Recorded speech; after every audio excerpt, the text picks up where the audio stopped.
Good morning. We're just going to let people connect, and then we will be kicking off our first Industry Insider with PubMatic very, very shortly.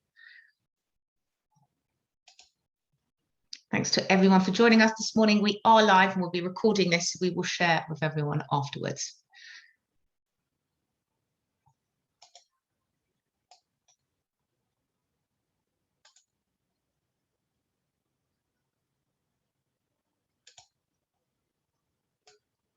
Okay, it's 11:02, so let's kick off. Good morning, everyone. My name is Helen Mussard, and I'm the CMO for IAB Europe. And I am delighted to kick off our first Industry Insider with PubMatic today, which is looking at how we can rebuild the value chain with transparency at the core. So throughout September, we have dedicated this month to an event series on trust and transparency. Last week, we had two webinars. Our first one was looking at data transparency with our programmatic advisor, Drew, who went through and showed the benefits and actually how targeted advertising works. And then on Thursday, that was followed up with our chief economist, who presented his latest research paper, which looked at the wider socio and economic value of targeted advertising. We've done a wrap up. Both of those recordings are out, so we'll put a link into the chat box so that anyone is able to access those. And then for the next 2 weeks, we will be hearing from companies themselves through our titled series, Industry Insiders. So just to be fully transparent with you, there is no commercial interest for any company involved. These have all willingly come along and said that they would share what they're doing and bring along some guest speakers. So let's go into our first panel discussion. And I'd like you to welcome my fellow panelists. So we have Lisa, who is the RVP Advertiser Solutions from PubMatic. I'm joined by Mauritz, who is the Senior Marketing Associate for Klarna. And then we also have Joe, who is the Chief Data and Marketing Officer for the Independent Digital News and Media Limited. So thank you all so much for joining us. Let's crack straight on supply chain transparency. As we know, the word transparency, so many people have different definitions to what it means. So I'm just going to, rather than give that overview from an IAB Europe perspective, I'd love to hear from each of you to your definition. What is transparency? And then you can introduce yourself. So let's kick off. I'm going to go to Joe first. Good morning, everybody. Thanks. I'd say the definition of transparency from a commercial transaction perspective is knowing who is in the value chain. So who is it that you are transacting with? What value do they add? What are the fees within that value chain per vendor? And is it effective? And then most importantly, from my perspective, being a data officer, is it compliant?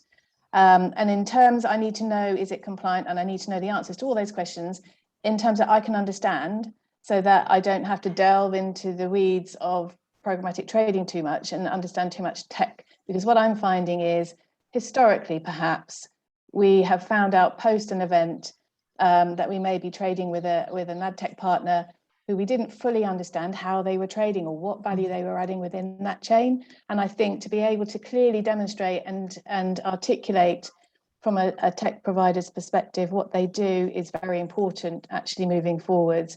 And then from a consumer perspective, they need to know how their data is actually used. And if they're inclined to find out, they need to know how their data is used in a way that they can understand. And if I don't understand and they don't understand, then I'm getting very worried about the compliant use of reader data. And they trust us implicitly to use and store their data because we are a brand that they use and that they trust, and we need to honour that trust. So if I don't understand it, they won't understand it. And then that whole transparency issue comes back into play again. Brilliant. Okay, let's hand over to you, Lisa. Thanks, Helen. So I think that's a great question, and one that I tend to ask buyers when they ask about us being transparent. And I think, as Joe has said, it goes back to trust. So trusting in programmatic, trusting in vendors, trusting in the emerging channels, especially when you're dealing with in-app or CTV, and overall trust in the industry. That trust comes from education. And without it, you don't know what you don't know, and you don't know what you don't trust. So I think as part of the IAB, we've done a lot of work creating those programmatic 101 videos that help educate the ecosystem, because of the education, every part in the ecosystem understands the value chain. And Mauritz, from the buy side, what's your interpretation or definition of transparency? Now, I want to say that I agree with both Lisa and Joe on this ones, that they brought up the really good points on this. But when it comes from the buy side, I think that the most important thing is transparency and where my pennies actually end up at when it comes to from the media buying perspective. If there is through an agency or if there is in-house buying, but what goes into the DSP and what actually ends up at the publisher side or indirect to our consumers or customers. So I think the whole value chain there and supply chain is extremely important when it comes to transparency. And as again, trust here is important, that we actually know what we're buying and where it actually ends up. And I think that we have some good standards and some good initiatives in the market, but I think we can definitely do more when it comes to the media buying perspective. So I think that's a really good point in terms of kind of, what do we need more of? So over the last 12 months, I think we all saw it, the big ISBA report that came out made headlines outside of our industry. And that was the time when there was probably more scrutiny than ever put on the value chain. And we've got, we've got a great value chain sat here now that I'm discussing this with. So in terms of the situation over the last 12 months, since that report came out, I'd just love to get your thoughts on what has changed, and do we think that things are getting better? Because we at IAB Europe, we've just been doing our annual attitudes to programmatic advertising survey. This is where we interview and speak to different stakeholders from across the value chain. And one of the questions that we ask them is, what's the barrier to programmatic advertising? The full results are out at the end of the month. I'm just going to give the panelists just a sneak preview now, and obviously the audience. What was interesting is that last year when we asked this, the number one barrier from publishers and from advertisers was supply chain transparency. Now, when we asked this question this year, it has dropped by 50% for advertisers. But for publishers, it's actually gone up a little bit more, by about 2 or 3%. So it is still a top concern for publishers. But looking at these stats, it looks like the buy side feels very confident and, like transparency, we've got it figured out. So I'm going to go straight to you, Mauritz. Like, from your perspective, do you agree with these stats? Have things improved over the last 12 months, like from a brand perspective? Yes, in some ways. Definitely, we see improvements for the last years, but especially from the last 12 months. I think we have some really good initiatives. We have some players on the market that, for instance, I'm not biased here, but PubMatic, for instance, has done some great work in this case. So I think that definitely we see some improvements.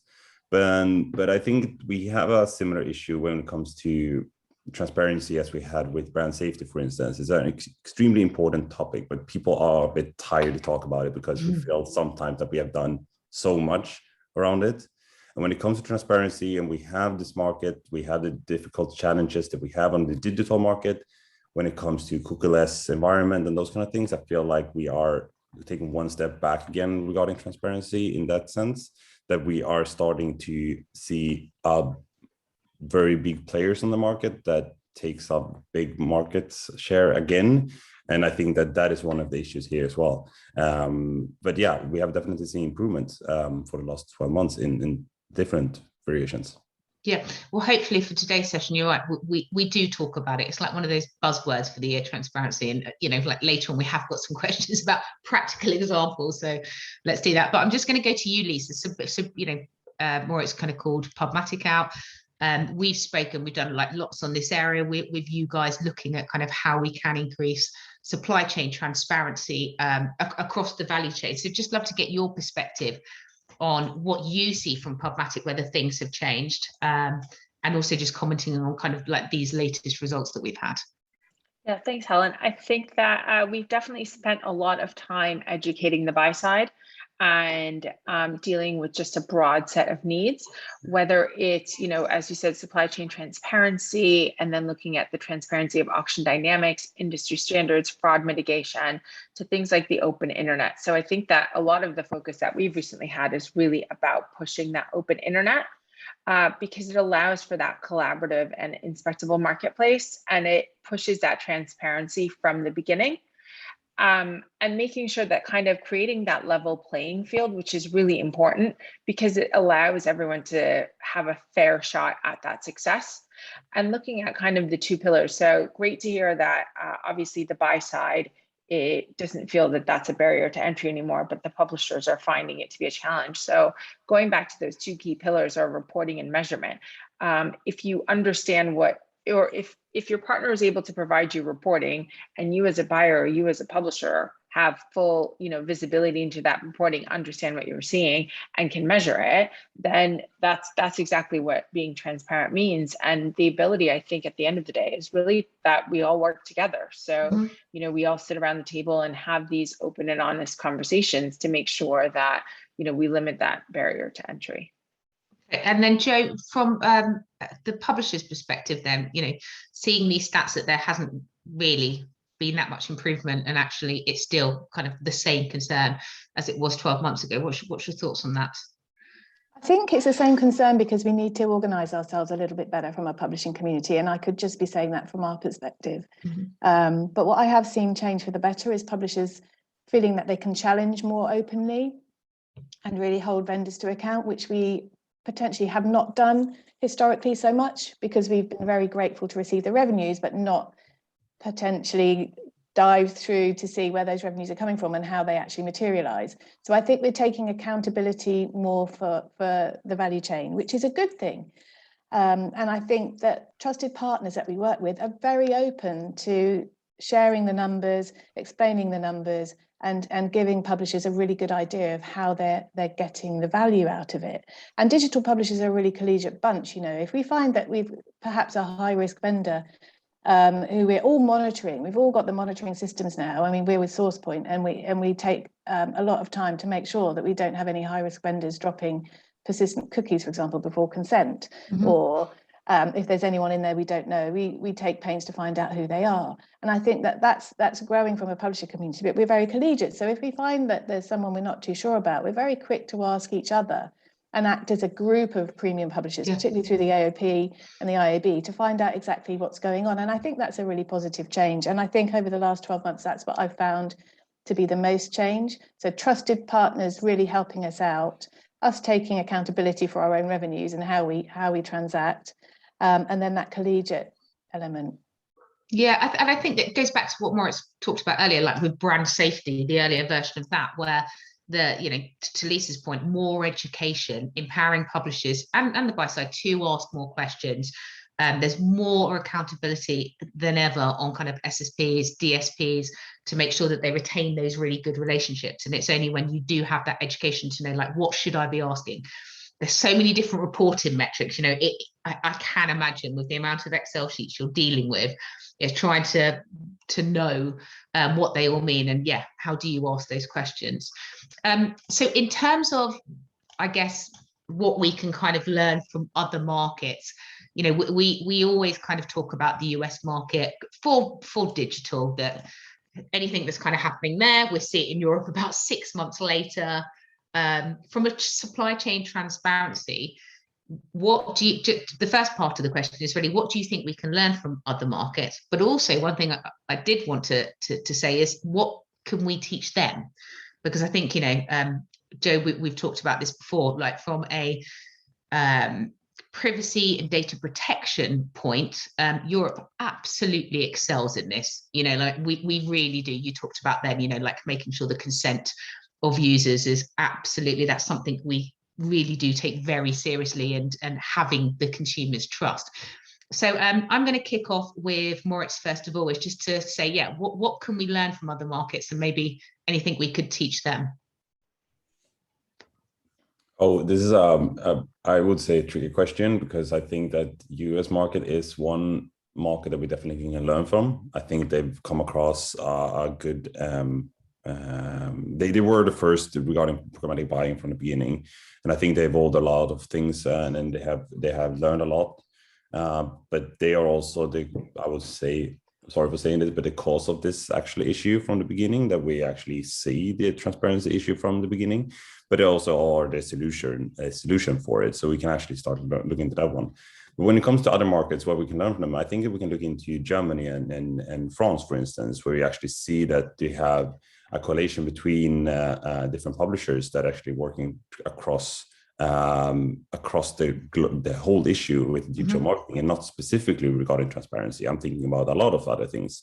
And I think that is one really important and interesting fact to bring to it. And then we have like small markets as Sweden, for instance. Yes, we are a well-educated country, but we are also a very small country in that sense. So I think that we can learn from a lot of different countries and not specifically one. But yeah, I think that Germany and France is two markets I want to call out, with the collaboration between publishers, that they are actually helping each other, they are educating each other, they are bringing this topic up to discussion. And I think that is the most important thing here, that we started to speak about it. Yeah, and I know that with Germany and France, they've just launched it. It used to be formerly called Trust ID, and now it's the Shared Campaign Identifier. And next week at our great debate event, we've got one of our colleagues from IAB France who'll be talking about that and just the collaboration, some of the early tests that they're doing, and how can we get that adoption across Europe. Lisa, what's your thoughts about what we can learn from a global company, from PubMatic? Where are you taking your learnings from, or trying to teach others? Yeah, I definitely think that a large US trend would be in-housing. So it's something that definitely comes up as a topic in the attitudes towards programmatic survey. And we've seen, I think, the large global US brands take the leads, the likes of P&G, building out their own programmatic teams, making sure that, you know, they have access to the SSPs that they work with, and really pushing that consolidation across the board.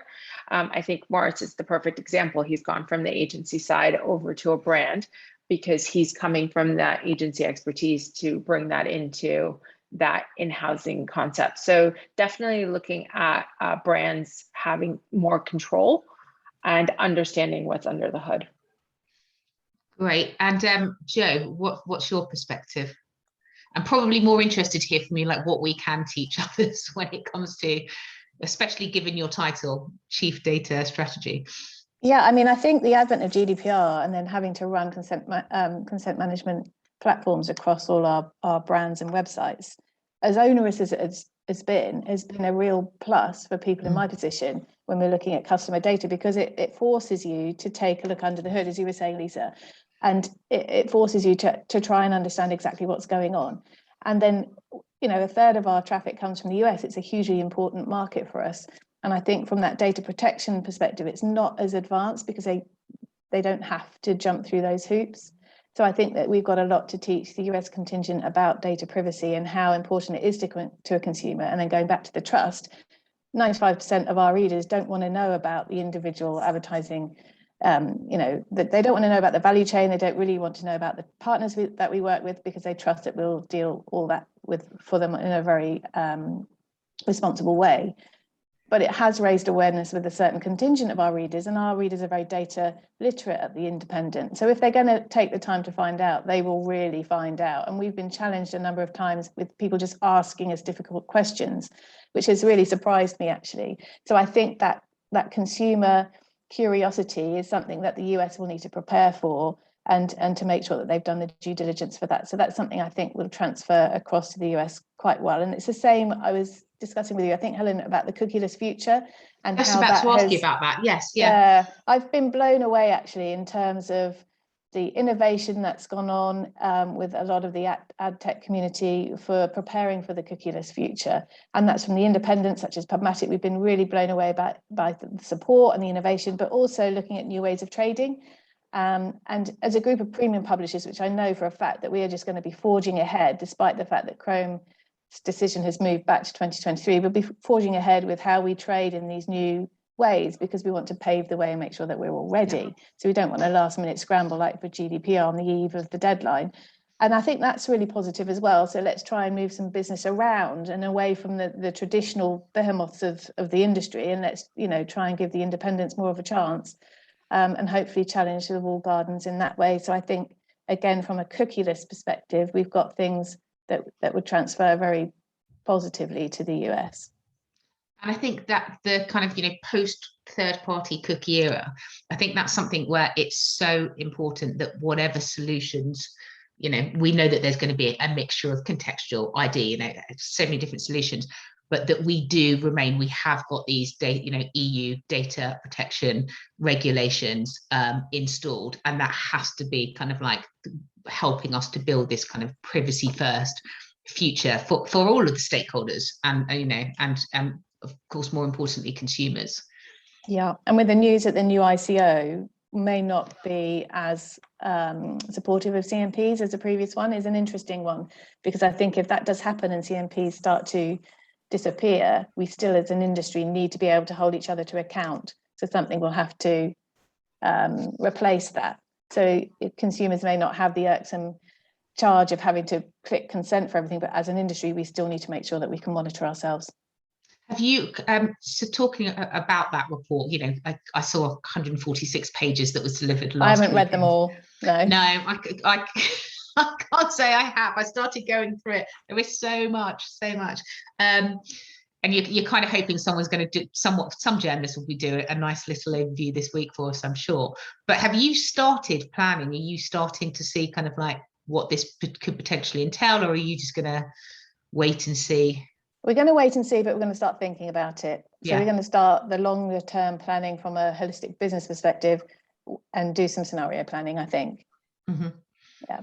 Be very interesting to stay in touch on that, especially, with all of the European publishers we're dealing with, and of course, like IAB Europe, our transparency and consent framework, we have got self-regulation there, like there is a framework to make sure that all parties are aware of what's going on. And then I was just going to talking about, as I said earlier, we have got like the perfect value chain with the three of you here. In terms of, I guess, the value that you're being able to see, obviously, Lisa, in the middle as an SSP, there must be more scrutiny than ever on you. So I was just going to ask kind of like, from your perspective, how is it that you're able to kind of like prove the value that you're bringing to the value chain, and has this kind of like education stepped up in the last few months?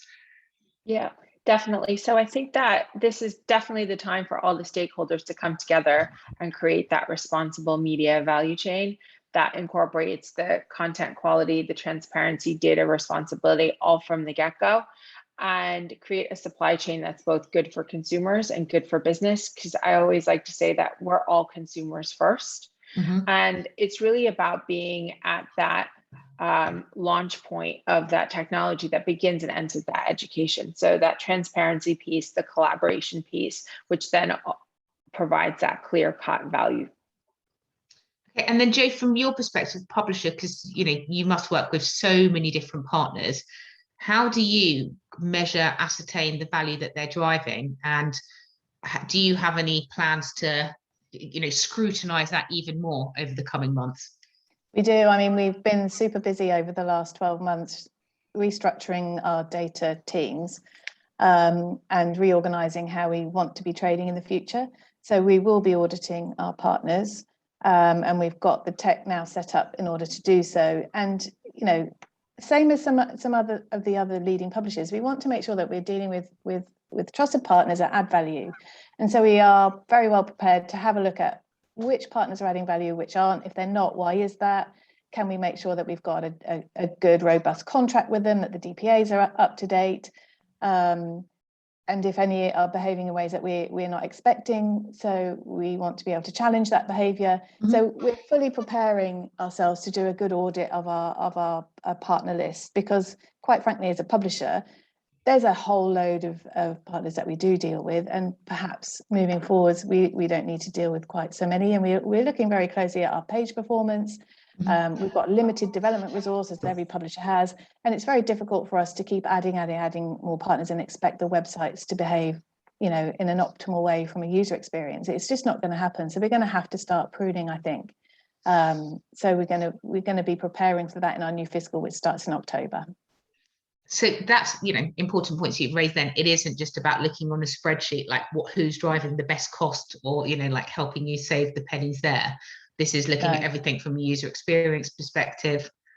Yeah, and I think that's a right way to go. I think historically we've been very romanced with the revenues because it's such an amazing industry to be in, and the revenues generated can be really high, and it's very difficult to wean yourself off those, but they need to be responsible revenues, and they need to be revenues that we are proud to say that we are associated with, you know. So I think looking at it from a more holistic perspective is only a good thing.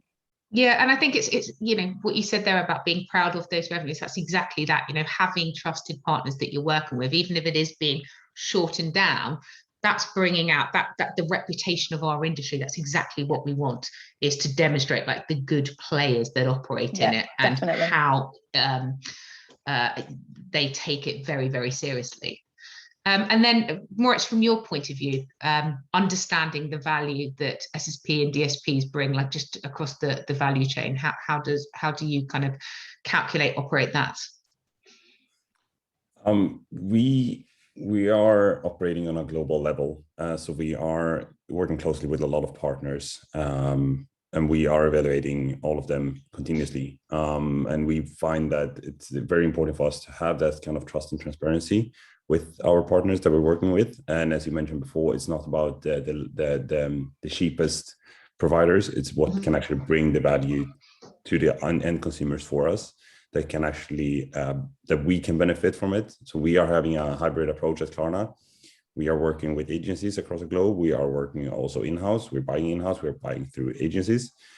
So I think that we are evaluating based on what it actually brings to our consumers in the end. And the DSP and SSP is a big player on this ones, because we want to trust our DSP to start with, that they are actually not doing a black box solution kind of way. And then the SSP, what actually can they bring to the table as well? And especially how much does it disappear on the end? So when looking at data transparency as well, what do we actually buy when it comes to data? Is that transparent? Is it consent and those kind of things? We're working across markets that we need to be consent, and some markets that is not as regulated as, for instance, Europe is. So we are having a big discussions internally regarding this ones on an ongoing basis, I would say. And we are always evaluating every single player or platform or channel that we are using. And you just talked about in-house, and just interested to hear what's been the shift for Klarna. Are you having more in-house, or is it more of a hybrid approach that you have with the agency? We are having a hybrid approach. I think that is the best way moving forward as well. I think that is a big shift that we see across the globe as well. And I think that speaking from a client perspective, I think it's very important to have understanding of what is going on. So you need to have education. You need to have people in-house that actually knows what you are actually marketing. Not specifically regarding PubMatic, but I think that across the whole marketing mix, I think that it's very important that you know what is going on in-house. And then you have a close collaboration with an agency, because agency actually brings a lot of value to the table as well. And by looking at, for instance, US, where we see that the big players or the big clients, as Procter & Gamble, for instance, has a hybrid approach as well, actually is the best way moving forward, where you have an agency, you have people that is dedicated from the agency side that can actually bring in a good amount of value when it comes to negotiations and experience and those kind of things. And then at the same time, you have actually people in-house that is working on this. So you can actually ask the right questions to the agency or to your partners to actually understand what is going on everywhere. And I think that without the knowledge, you are not going to be understanding the transparency issue here. Yeah, and I think, you know, we were hoping to be joined by Nathan from Essence, who unfortunately isn't well today. And when I was speaking to him, he was saying that, you know, from the agency perspective, when you're doing that hybrid model, of course, you've got all the learnings from all of the brands that you're working with. So you're able to share that as an agency person, which I think is so important, that you'll bring, you know, the agency is able to bring value back to the brand and what else other people are doing. Just looking at kind of, you know, examples, I think it's great, like having these practical examples from, you know, what we can do. Just in terms of now, like with trust and transparency, you know, keywords that we're hearing about, it's time to reset and how do we rebuild the industry. don't necessarily know about rebuilding it, maybe kind of like just continuously steering it in the right direction. But what do you think we could be doing better? And like, what recommendations do you have? Like, Lisa, I'm gonna start with you. Yeah, thanks, Helen. I think it's about innovation. So over the past few years, we've really started working closer with the advertisers and agencies to understand what their needs are. So I always say, help us help you. Understanding what their pain points are and being able to solve for that and building tools that buyers are really looking for. So I know you mentioned Nathan was meant to join us. So we launched a case study with Essence and BT all about the transparency within the programmatic supply chain and creating a fixed fee solution so that they would then be able to Essence would be able to go back to BT and say, hey, this is how much, working media went to the publisher, as Mauritz pointed out, understanding how many pennies reach the publisher. So being able to really say that and understanding the media dollars and the value in that supply chain, it all goes back to being able to innovate for your clients and making sure that you're kind of listening to their needs and being able to solve for those problems as we evolve, as we reset, and I think as we collaborate, because it's just as important to have the buy-side relationships as an SSP as it is to have the publisher relationships, because that way you can kind of sit in the middle, help facilitate, help drive that education, and help educate on both sides. Because a lot of the times the publishers, they have their own sales teams that are going out to those agencies. So being able to collaborate with those people and make sure that kind of everyone's on the same page, that allows for no one to have to play the blame game. So when everyone has a seat at the table, everyone is part of that conversation, you're not getting into a situation where you're going like this, oh no, it's this. So making sure that that's how you're going to get back that trust. And that's so important, the shared responsibilities. And you can see it on now this conversation. There's no like pointing the fingers, you're doing this, you're not doing this. It is absolutely crucial that all stakeholders, have that accountability, ask the right questions, and take responsibility. So Joe, from your perspective, like, what are you doing now, and what could be done better? What examples have you got for the future? I completely agree with you, Lisa, completely agree. And it's a symbiotic relationship. I mean, more and more of the business that we trade, as much as, we look back at the golden era of face-to-face direct sales, and that direct arm is growing phenomenally for us. With our branded solutions and direct business, it's brilliant, but that programmatic is here to stay. And it's really important that from all sides, we understand what's going on. And I also echo Lisa's plea for education, because I think from a publisher's perspective, if you're trading digital media, you need to understand what the programmatic industry is about, and you need to understand all the nuances of it, and you need to be able to sit at that table as an informed individual, because yes, we are dealing with the agencies directly, we are also dealing with the SSPs, we need to have a really good understanding of the whole process, but perhaps we can help reset by making sure that education is flourishing within the publisher community. And I think that's really important, from individual publishers to a collective. Yeah. And then Mauritz, from your perspective, what could we be doing better? It's hard to have something else to say when everything has been said. I feel that both Joe and Lisa here has some really good points to it. I think that everything comes down to education, and we start to questioning everything we do. We need to be questioning what we're doing, why we're doing it. And I think that like one question that popped up in my head is like, why do we even need to have this kind of discussion around transparency? Can we go back to the root and ask ourselves like, okay, why do we have this lack of transparency from the beginning? And where does it actually ends up with the pennies that we are investing, and what can we do better? And I think that one of the good things here is that we can actually start to discuss it, and then we can start to collaborate between the SSP, the DSPs, the publishers, and the agencies or the clients in that perspective. Yeah, and I think Joe said it earlier, it is about us all being better organized. That's the most important thing for transparency. Mauritz, just sticking with you, so Klarna, very big brand. tomorrow, let's just say, not saying you are, but let's just say you were going to a smaller brand. What's the first thing that you would do there to help them with their transparency? Because of course we're going to have a lot of people listening to this webinar who are going to be from smaller brands from across Europe who are thinking, like, what practical steps now can I take just to make sure that I can increase transparency for my company? So what would be your advice if you went and joined a smaller company tomorrow?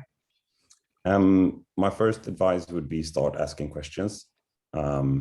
That is the most important thing. Start to get interested in what you're doing. And it feels like a buzzword because we mentioned it so many times now, but educate yourself. Yeah. There is a ton of good resources from the IAB, for instance, that you can actually start to learn things. You have webinars, you have guidelines, you have those kind of white papers that you can actually start to educate yourself. And I think that is the most important thing. And if you feel like you need anything else, start to ask your SSP or DSP and everyone in the media industry to help you out and really get to understand what is going on when it comes to the media investments that you're doing. And then also ask for clarifications on what you're buying, when are you buying it, and why are you buying it. Ask for access to all media platforms that you're using. Not specifically you rely on an Excel spreadsheet report that is coming in end of the month. Start to understand everything that you are doing. Because if you as a client or a small brand actually start to understand that, then you can also bring a lot of value to the agency if you're using an agency and actually improve your investments in the long term. Because if you don't really understand what you're doing, you just want to have a message out, but you don't understand how you are distributing your media investment and where it actually ends up, then you don't know what actually affects the consumers in the end or the customers that you actually have, because the customers is what actually brings in the value to your company that actually brings like the value up and why you can actually still be a company. So you need to understand the whole chain from the penny up until the end consumers and what actually has bring value to it. And that's actually, I'm just searching there so that we could share the IAB Europe, our supply chain transparency guide that we work with stakeholders very closely, including Lisa. And I've just put a link in the chat box for people because I think this is a great example of asking those right questions. So we've put together a set of questions that each stakeholder should be asking the various players throughout the supply chains. And the most recent one was actually about identity providers, like how can you choose the right identity provider? It's not up to IAB Europe to tell you who to work with, but actually empower you to have that knowledge to ask the right questions. Joe, I'm going to pass back over to you. So from a publisher perspective, like what advice would you be giving to your fellow publishers out there that have decided, right, this is it, we now need to tackle transparency, start asking those questions? What could they do? Like Mauritz, my first one was ask questions. It's really important to ask questions and challenge where you think you should be challenging. How do they operate? Are they operating compliantly? What value are they adding? What revenue are they adding? But don't take revenue returns on face value would be my most important piece of advice. Really try and get into the weeds of it and understand how you are getting that revenue advantage and whether you're comfortable with that. And I'd also say make sure that everyone that you're transacting with has taken privacy seriously and that they have DPAs and that they have a data protection officer, that they're talking sense. And it's not to take a point of view of mistrust. Mm-hmm. It's more of, if you're going to be our partner, we want to make sure that we are happy with everything you do, and vice versa. You must be happy with everything that we do. And a really good example is brand safety when it comes to education. If clients completely understand how brand safety is being used, for example, then the news publishers on the other end wouldn't have quite so much of a problem as we do have, where we've got very engaging news that is attracting huge amount of audience, but not perhaps the revenue pounds and dollars that it should be, because clients and perhaps some agency people aren't really digging into how the brand safety tools work, for example. So that understanding and education is still really important in this question too. So that's what I would advise. Brilliant. And then just to wrap us up, be interested just to, you're all working with various trade associations. Joe, you mentioned like AAP, of course, we've got us, IAB Europe, and various other IABs at a national level. What developments do you see coming over the next 12 months to really kind of open up this level of transparency? And is there any kind of initiatives that you're hearing about, or publisher consortiums? I'll start with you first, Joe. I don't know whether we're going to have anything official in terms of official consortiums. Obviously, from a news publisher perspective, a premium publisher perspective, we have Ozone. And I'm finding Ozone being really helpful, actually, in terms of pushing a publisher agenda across the market with the, the associated PR that we get off the back of that. Yep. So I'd say that was a really successful consortium of publishers that are pushing for the greater good. So I see that they will be becoming more vocal. The AOP is definitely going to become more vocal. So I've been the chair of that organisation for some years, and we're changing tack to be much more of a campaigning organisation on behalf of publishers, looking at the holistic publishing process, not just the advertising one. So those are the two things I think perhaps over the next 12 months that we'll see changing. And I would fully expect, unfortunately, for some of the ad tech companies to go by the wayside, who perhaps are relying on, not circumventing, because that's probably a little bit harsh, but maybe relying on a legitimate interest way of going on, that won't be, they won't be able to do that in the next 12 months. So I unfortunately see that we'll probably lose quite a few ad tech companies along the way. That's going to be in conversation for another time. That's a very interesting point. And then over to Lisa. Yeah, I definitely think that collaboration and partnership are going to be kind of key for that. And as part of everyone looking under the hood, buyers working closer with their SSP partners, the continuance for innovation, and then looking at identity and looking at audience addressability and all of those things, and looking at those key partners that really provide you the value chain, whether you are an advertiser, an agency, or a publisher, making sure that you're working with the people that are most responsive, that have the most support that they can provide, and are willing to kind of go the extra mile and provide you that customer service. Because I think at the end of the day, we all buy from people we like. The businesses, the industry is really based on relationships. So going back into that collaboration and being able to triangulate those conversations. Brilliant. And then Mauritz, over to you. No, I agree with Lisa there. I think collaboration is the most important thing for the next following months. We look back 12 months back in time, and if we would have this kind of discussion 1 year ago, I think that happened a lot of things during the last year. Has definitely affected our work and our ways of working and buying media. And I think that we're going to still see some really interesting, I would say, and challenging developments for the next 12 months. But I think the collaboration between everyone is the most important thing moving forward. Yeah. Okay, well, thank you so much. This has been super interesting discussion. So yeah, big thank you to Mauritz, to Joe, and to Lisa. It's been great to get your perspectives of this. And I'd like to say, let's meet again next year in 12 months' time, just to see what's happened. I know there's lots of developments at IAB Europe. We've got our chief economist, Daniel Knapp, who's already working on a project, SSP data best practices. And really it's from the publisher's perspective to try and start labeling up, having the same definitions for lots of different data points. So, we've seen the work that ISBA are doing, and obviously lots of those. So we will make sure at IAB Europe, we keep everyone up to date with all of these great initiatives.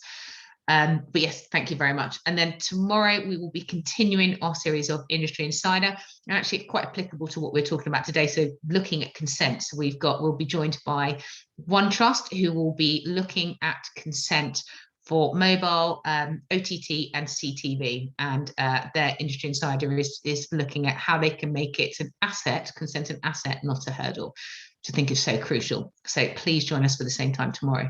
And yeah, thanks again to our panel, and we will be having this webinar uploaded onto our website later on today. Brilliant. Thanks everyone. Bye. Have a good afternoon. Thank you. Thank you.